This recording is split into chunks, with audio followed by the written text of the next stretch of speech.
Morning everybody. Welcome to our online class 2 and the unit of 2, the grammar points. Today we have to discuss and the use of possessive. So let's start our exercise. Fill in the gaps using my, our, your, his, her, its and their correctly. So in the first of all, we have to study key points. We know that key points. So I यहाँ खास गरेर I को चाहिँ पोसेसिभ चाहिँ के हुन्छ त my, then we को चाहिँ our, so you को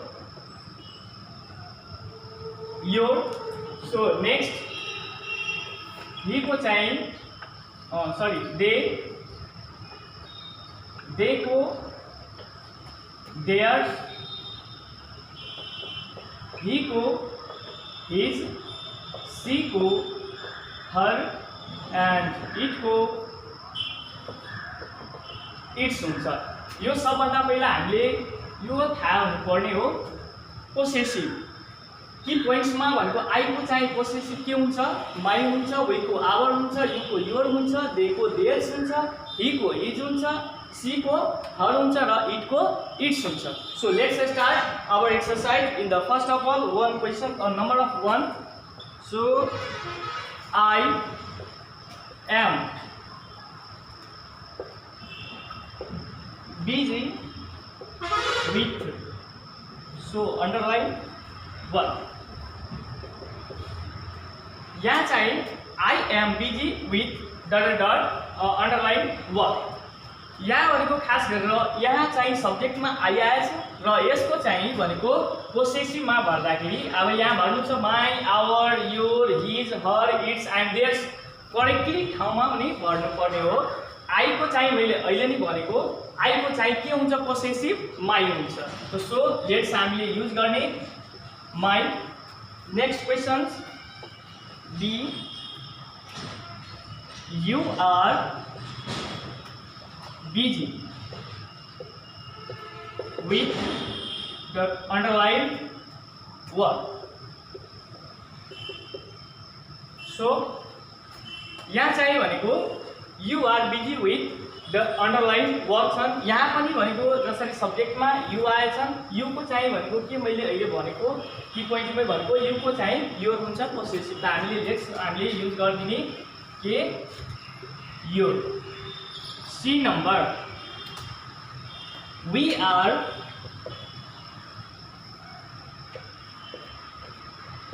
busy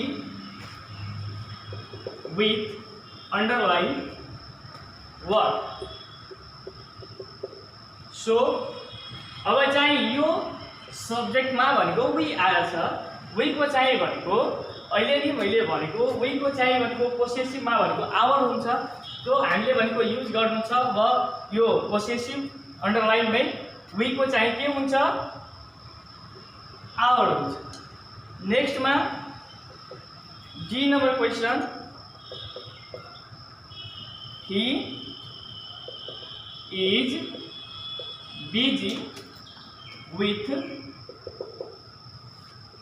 अन्डरलाइन 1. सो यहाँ भनेको he is busy with underline work दिएछन्। यसमा भनेको सब्जेक्टमा ही आएछन्, यसको चाहिँ पोसेसिभ बनाउँदाखेरि पोसेसिभमा भनेको के जान्छ ही को चाहिँ ही जान्छ। Next she is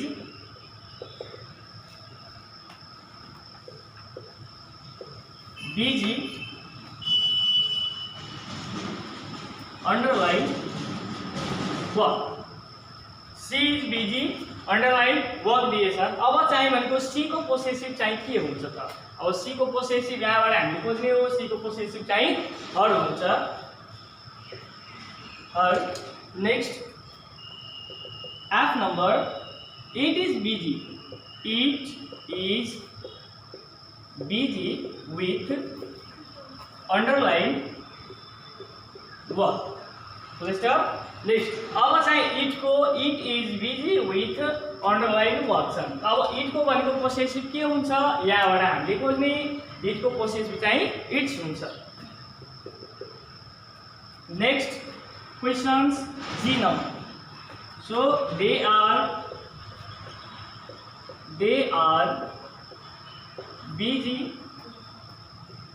with underline work. अब चाहिँ यहाँ भनेको सब्जेक्टमा दिया छन् देको चाहिँ भनेको पोसेसिभ के हुन्छ देको पोसेसिभ यहाँ हामीले लेखिदिएछौँ देको चाहिँ देयर्स हुन्छ। सो हामीले यहाँ लेखिदिने देयर्स। सो यहाँ भनेको चाहिँ हाम्रो यो एक्सरसाइज ए को चाहिँ कम्प्लिट भयो। अब त्यसपछि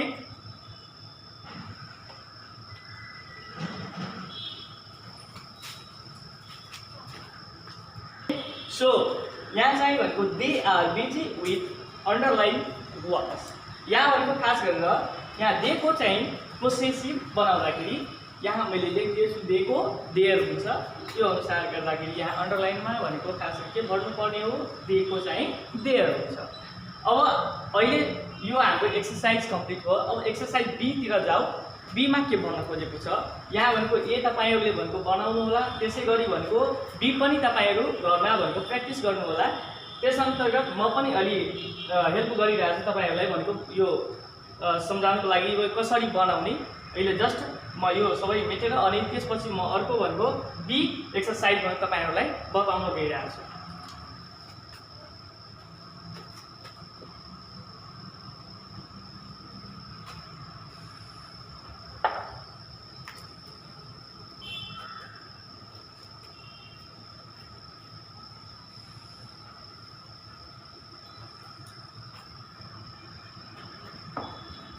ओके अब हामी बी एक्सरसाइज तिर जाऊ। बी एक्सरसाइज में के छ भन्नु यहाँ fill in the gaps in the same way. जस्तो हामी कि एक्सरसाइज ए मा जुन तरिकाबाट बनाए त्यही तरिकाबाट एक्सरसाइज बी मा पनि बनाउनु छ। फिल द ग्याप्स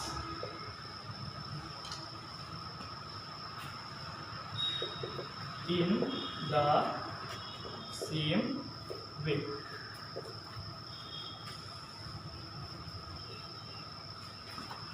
यहाँ चाहिँ अब हामीले 1 नंबर को क्वेश्चन अब लेख्न गइरहेको छौं। Let's start our questions from the written. This is underline bad question I will take it question. So यहाँ ब्रैकेट में छ दिएको आई। ओके अब this is the underline bad full stop I will take it. यहाँ भनेको खास गरी bracket में आई दिएछ त आई को चाहिँ पोसेसिभ के हो आई को पोसेसिभ माई हुन्छ। अगाडिको एक्सरसाइज में हामीले बनाएको अनि यहाँ चाहिँ के भइहाल्छ आई को चाहिँ my bag. This is my bag full stop I will take it. Next questions keep it with you stop it is underline money stop। यहाँ भनेको चाहिँ ब्रैकेट में चाहिँ यू छन्। अब भनेको यू को यहाँ keep it with you full stop it is underline my छ। अब चाहिँ यो यू को चाहिँ पोसेसिभ हामीले भनेको यहाँ युज गर्नु छ। यू को पोसेसिभ चाहिँ के हुन्छ यहाँ हामीले 40 पोइन्ट्स में यू को पोसेसिभ चाहिँ योर हुन्छ। सो हामीले लेखिदिने यो keep it with you full stop it is your money. So next questions Sharmila is playing with underline brother plus stop। so next यहाँ भनेको खास गरी के छ सी दिएको छ। Sharmila is playing with underline brother. She दिएछन् ब्राकेटमा। अब सी को चाहिँ भनेको युज गर्नु छ पोसेसिभ। सी को पोसेसिभ चाहिँ के हुन्छ? सी को पोसेसिभ चाहिँ हर हुन्छ। हामीले यहाँ के लेखिदिने? हर युज गर्ने हर। Line is her. Okay, so Sharmila is playing with her brother.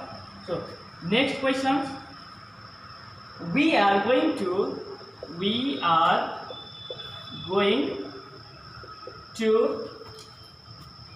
underline the school. Let's stop.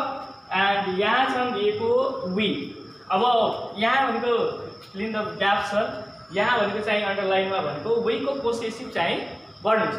अब वी को पोसेसिभ चाहिँ यहाँ मैले लेखिदिएछु। वी को चाहिँ के हुन्छ? आवर हुन्छ। यहाँ हामीले लेखिदिने our. We are going to our school. So next questions, Madan is playing with underline dog. Let's stop. यहाँ चाहिँ भनेको ब्राकेटमा हि लेखेको छ। अब हि चाहिँ लेखेछन् भनेको हि को पोसेसिभ यसमा भनेको युज गर्नु छ। हि को चाहिँ पोसेसिभ के हुन्छ? हि को चाहिँ हिज भइहाल्छ। यहाँ हामी के लेखिदिने? हिज। यहाँ छन् Madan is playing with his dog. Let's stop. So next question, Sharmila and Aman are with underline parents. Let's stop. And यहाँ चाहिँ भनेको दे छ। अब दे को चाहिँ पोसेसिभ यसमा युज गर्नु छ त दे को पोसेसिभ के हुन्छ? दे हुन्छ। अब so Sharmila and Aman are with, अब यसमा चाहिँ भनेको के हुन्छ त? With their parents. Let's stop. Next questions, G number, the dog is wagging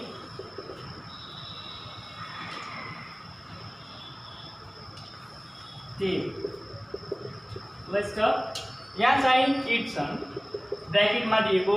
अब इट को चाहिँ भनेको पोसेसिभ के हुन्छ? इट को चाहिँ भनेको इट्स भइहाल्छ। भनेको यहाँ हामीले ब्राकेटमा के अन्डरलाइनमा चाहिँ के लेखिदिने?